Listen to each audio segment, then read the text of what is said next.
välkommen till en ny träningsvlogg faktiskt. Och idag har jag med mig Emma, min nya träningskompis. Tjena Emma!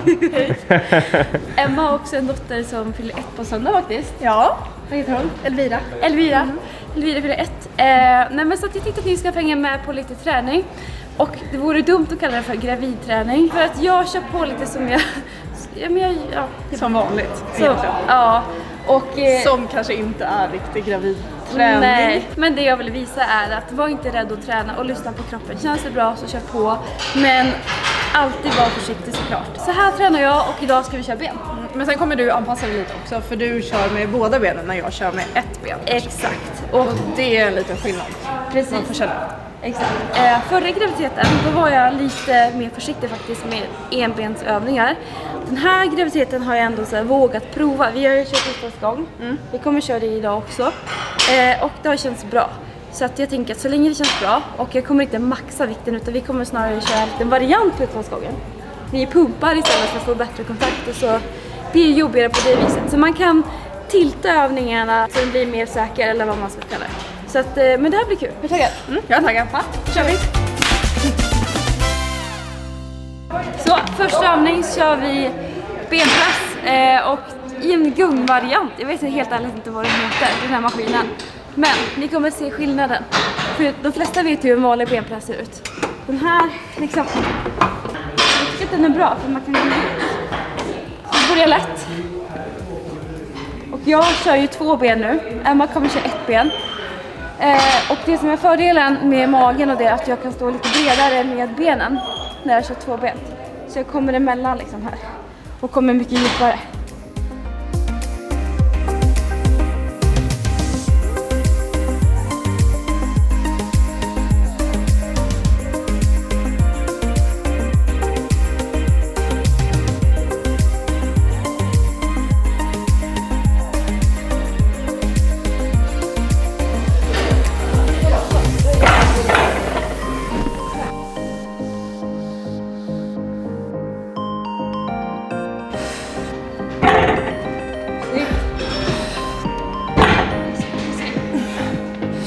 När jag var gravid så kunde jag inte köra ett ben i taget. Nej, För det kändes för mycket. Exakt. Här.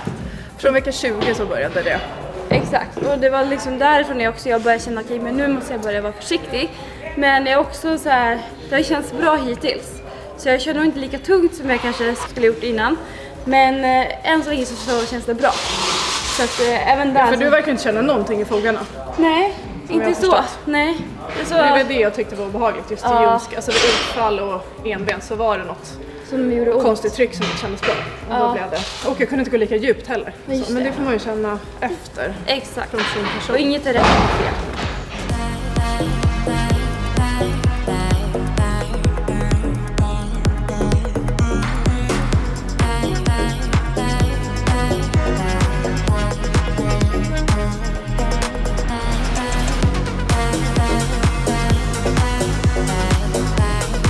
Hur känns kroppen nu efter alla veckor, Denise? Alltså, vissa dagar så känner jag mig som en gammal tant. Så kan det vara ibland, ja? Otränad, orkeslös och sådär. Men det släpper oftast bara man kommer igång. Det blir bättre av att röra på sig.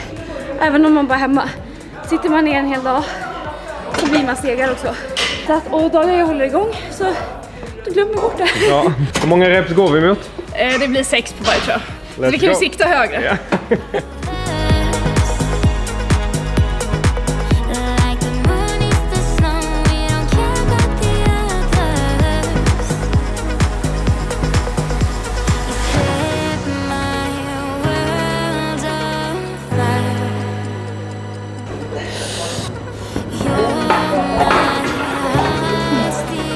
Ja, i den här hörnan har vi ju hängt förut.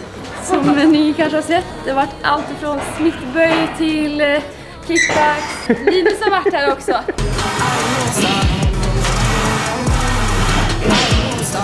Det är hit jag tar alla. Det här är min hörna. Nej, men nu ska vi faktiskt köra bulgarian splits med stång. Man kan ju göra det här med hantlar också, men det blir ju lite mer instabilt. Så att för att öka säkerheten lite grann, för min skull, så kör vi i smittmaskinen, för den är ju fast. Det jag brukar tänka på när jag kör den här övningen, speciellt nu under graviditeten, det är att höften, vi kan kolla på Emma. när man pressar upp vikten så är höften rak och stabil. Även här nere? Även där nere. Så det inte blir det här snea, vilket är väldigt lätt hänt om man inte spänner bålen. Att när man går ner så blir det liksom att man nästan skjuter ifrån snett. Utan försöker hålla en rak höft, då får man en rak rygg och en jämn balans. Extra viktigt om man ska köra tungt.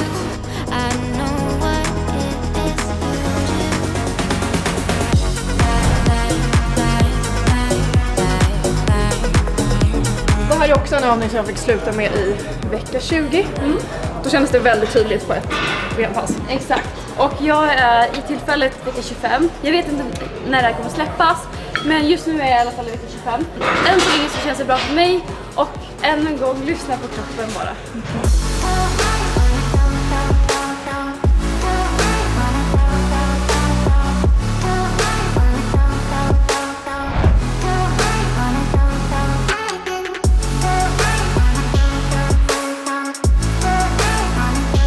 Nu har vi lastat på lite och den här smittmaskinen är lite tyngre än de flesta. Så vi behöver inte lasta på jättemycket och vi är ute efter kontakten och vi vill hålla det säkert. Så vi kommer börja här, så 10 kilo. Sen kommer vi öka till 10 kilo till. Sen ska vi droppa det. Och det är då helvetet börjar. Det här är ditt påhitt. Ja. Det här är något som Emma faktiskt fick mig att börja göra. Man gillar varandras idiotier. Ja, men lite så faktiskt. Ja.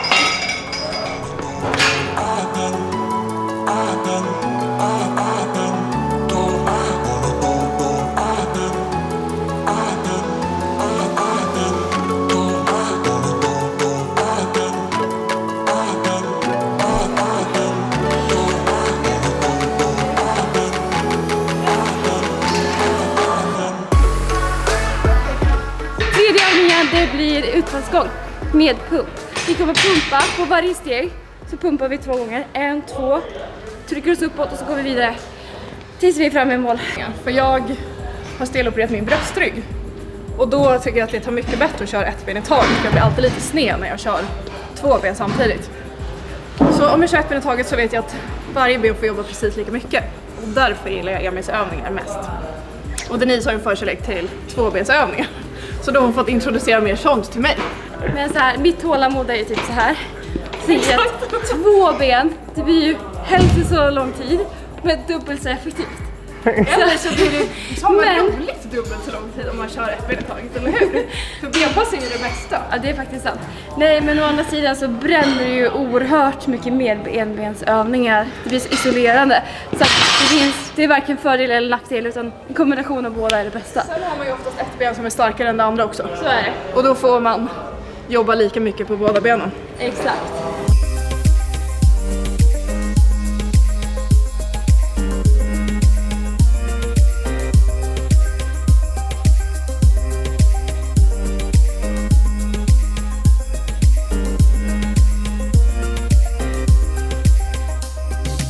Nu kör ju vi med stång och det är ju också inte heller kanske att rekommendera till en gravid kvinna med, vad är det för hormon?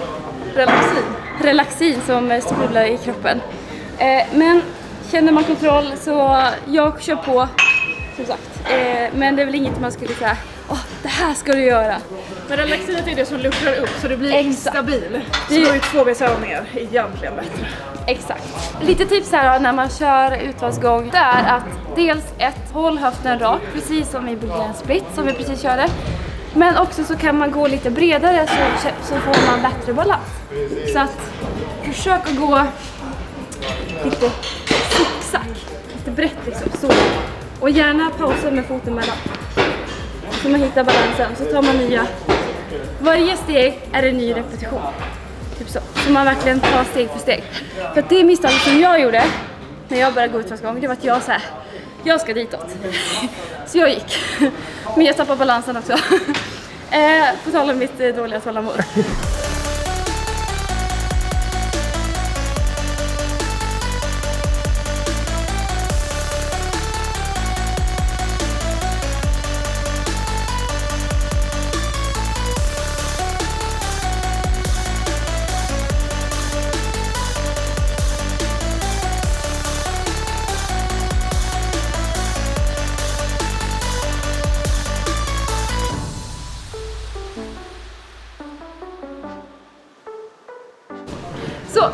vi i slutet på passet och du ska få lära mig en övning. Ja, du ska få lära mig och jag ska lära Emma en övning. Vi har precis kommit överens om vilka övningar vi ska göra. Så att, men du kan ju få börja instruera mig då. Så vi ska göra en variant av raka marklyft. Raka Vi har marklyft. en viktplatta till hjälp här, har tårna lite uppåt. Och så ska du bara fälla ner. Så det blir väldigt bra sträck i benen, man känner bra i baksida lår. Och ändå vara rak i ryggen. Och så aktivera rumpan på vägen upp och spänna upp. Exakt. Ner där, känner man ett streck så kan man till och med utmana lite mer och åka lite framåt så kommer det sträcka ännu mer. Om man vill göra det. Exakt. Och det viktigaste är om man är nybörjare och ska prova det här är att man lär sig hur man ska squeeza i toppläget också. Ja. För att du är ju rak i kroppen när du kommer upp med vikten här. Så man inte liksom lutar sig framåt och böjer ryggen. Så man är anspänd. Anspänd i bålen men också i höften. Så det blir ju verkligen den. Ja.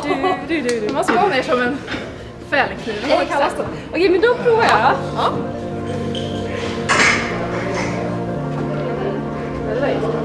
Så du tänker att när du är i bottenläget ska sträcka så spänner du rumpan redan här och aktiverar.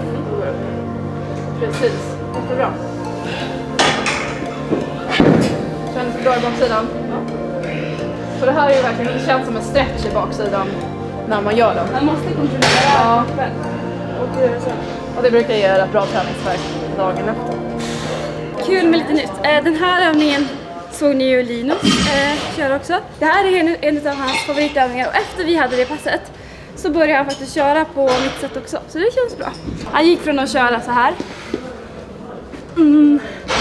Ja, jag vet inte så jag gör, men så. Till att lägga repet på låret istället.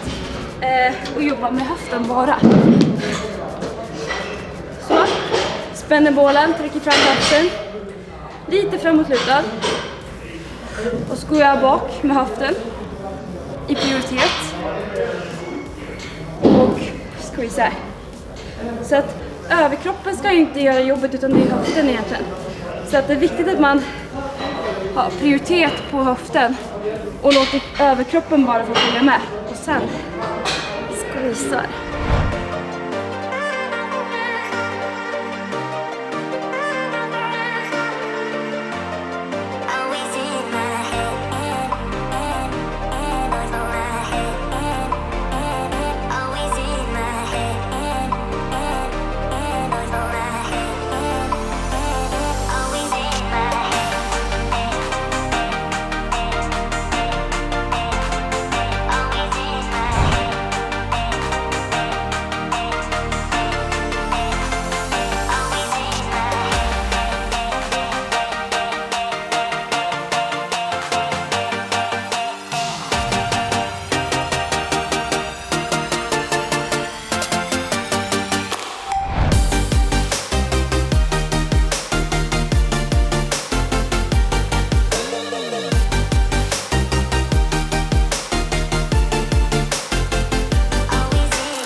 Nu rundar vi av passet här tror jag. Det har varit väldigt roligt måste jag säga. Hur känner du? Jättekul. Är du nöjd? Det är alltid kul att träna med dig. Det är alltid kul att träna med dig med. Det är alltid kul att träna ben så då blir Det två bra saker. Exakt. Har ni frågor eller om ni vill se mer någonting så kommentera. Och glöm inte att subscriba och tumma upp. Nu ska jag andas. Okej, hej då!